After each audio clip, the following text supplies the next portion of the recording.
Há anos, os pesquisadores vêm estudando alternativas para controlar o clima utilizando programas de alto nível. Os especialistas garantiram que a meta pode não estar longe de ser concretizada. Contudo, o curioso plano vem despertando a insegurança de vários países que temem que o projeto de expandir chuva e neve artificial acabe causando consequências negativas no meio ambiente. Em dezembro de 2020, as autoridades chinesas surpreenderam o mundo ao anunciar que possui um programa de expansão de chuva e neve artificial e que vai semear nuvens pelo país.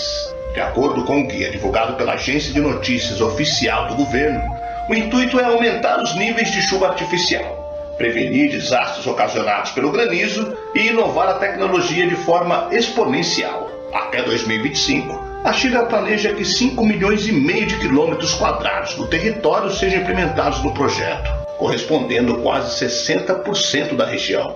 Eu sou o Sidney Góes e você está no Placebo. Vem comigo, que no caminho eu te explico.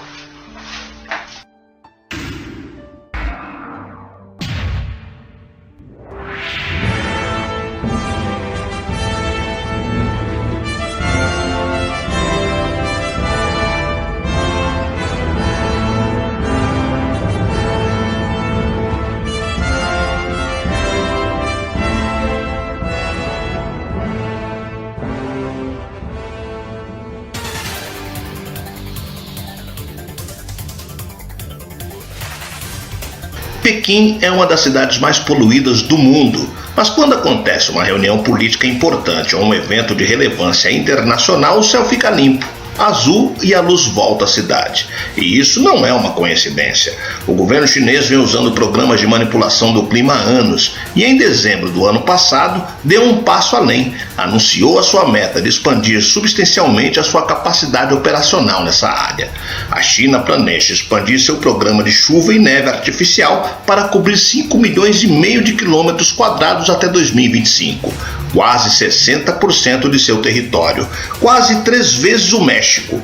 A iniciativa gerou preocupação em países vizinhos como a Índia, em meio às incertezas sobre o impacto dessa tecnologia e tensões regionais. O governo elaborou um guia anunciado em 2 de dezembro para o desenvolvimento e expansão do programa de manipulação do clima. 3 objetivos específicos foram estabelecidos. O primeiro é que até 2025, a área afetada pelas operações para aumentar a chuva artificial ou neve alcance mais de 5,5 milhões de quilômetros quadrados. O governo também quer, até a mesma data, que a área protegida por operações de prevenção de granizo chegue a mais de 580 mil quilômetros quadrados. O terceiro objetivo é que em 2035 o nível avançado geral seja alcançado por meio da inovação em pesquisas e tecnologias essenciais, bem como uma prevenção abrangente de riscos de segurança. O programa, afirma o comunicado, ajudará no socorro a desastres, produção agrícola, resposta a incêndios em florestas e pastagens, bem como na gestão de altas temperaturas ou secas incomuns. Embora não forneça muito detalhe sobre isso. O governo central definirá o quadro geral, enquanto os diferentes ministérios e governos locais desenvolverão medidas concretas, geralmente recebendo generosos financiamentos, como por exemplo o caso da província de Gansu, no norte, que anunciou metas imediatamente a partir da estratégia centrada no uso de drones. Foi em Gansu que a China lançou seu programa de modificação do clima baseado em drones capazes de causar chuvas, com voo inaugural do Galin 1, segundo a agência de notícias oficial do governo.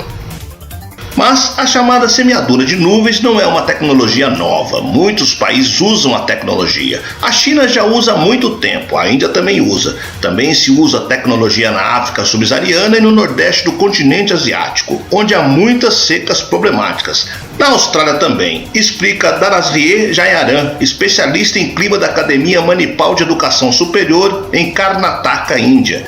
No entanto, diz Jayaram, a escala dos projetos existentes não é tão grande quanto o plano de Pequim. A semeadura de nuvens consiste na pulverização de compostos químicos como iodeto de prata nas nuvens. As partículas das substâncias funcionam como um núcleo de condensação para o vapor, gerando a chuva.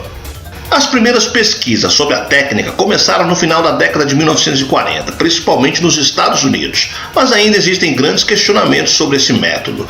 Segundo alguns especialistas, foi desenvolvida sem ter passado por nenhum tipo de validação científica. Ainda hoje, cientistas especializados em aerossóis na China, que fazem experimentos com aviões e coisas assim, dizem que é um assunto pouco conhecido, que é feito no dia a dia, sem uma pesquisa científica completa.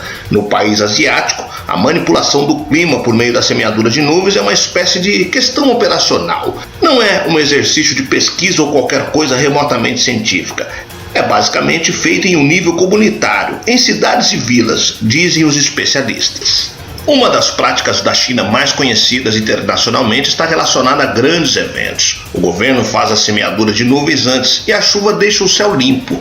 Nesses casos específicos, no entanto, o fechamento de fábricas também costuma entrar em jogo para reduzir a poluição.